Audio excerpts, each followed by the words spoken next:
Je me nomme Élisabeth de Tyrol, fille du comte Maynard II de Görz-Tyrol et de son épouse Élisabeth de Bavière. Je suis née en 1262 dans les montagnes du Tyrol, une région empreinte de beauté sauvage et de traditions ancestrales.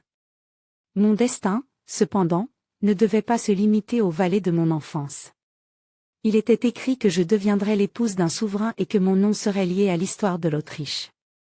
En 1274, alors que j'étais encore une jeune fille, des discussions politiques furent entamées entre mon père et la maison des Habsbourg. Ces pourparlers aboutirent à mon mariage avec Albert, le fils de Rodolphe Ier de Habsbourg, roi des Romains. Ainsi, en 1279, à l'âge de 17 ans, je devins l'épouse d'Albert, marquant l'alliance entre nos deux familles.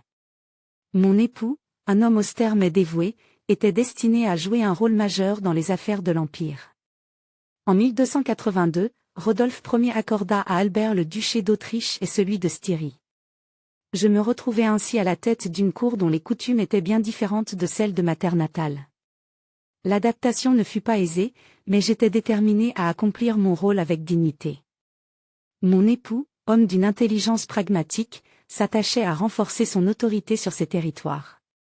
En tant que duchesse, je m'efforçais d'apporter une touche de compassion et de générosité à notre gouvernement, répandant le soutien aux pauvres et aux malades. Nos années ensemble furent marquées par des luttes incessantes pour maintenir le pouvoir et contrôler les nobles rebelles. Lorsque Rodolphe mourut en 1291, Albert était déjà considéré comme un candidat naturel au trône des Romains. Cependant, son élection fut bloquée par une coalition de princes électeurs. Il fallut attendre 1298 pour qu'Albert s'impose enfin, après une période de conflits armés. Je l'accompagnai dans ces épreuves, partageant avec lui les joies et les peines de la vie politique. Malgré ses succès, Albert fut constamment contesté.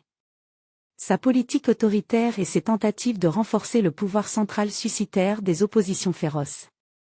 Ces tensions culminèrent en 1308, année tragique pour notre famille.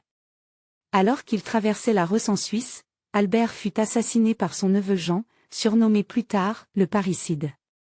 Cette perte fut pour moi un choc immense. À 46 ans, je me retrouvai veuve et laissai mes enfants affronter un avenir incertain. Cependant, je ne me laissai pas abattre. J'utilisai mes années restantes pour soutenir mes fils dans leurs aspirations.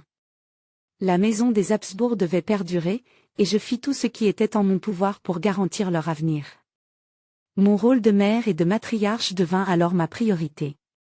Aujourd'hui, en regardant en arrière, je me rends compte que ma vie fut celle d'un pont entre deux ères et deux dynasties.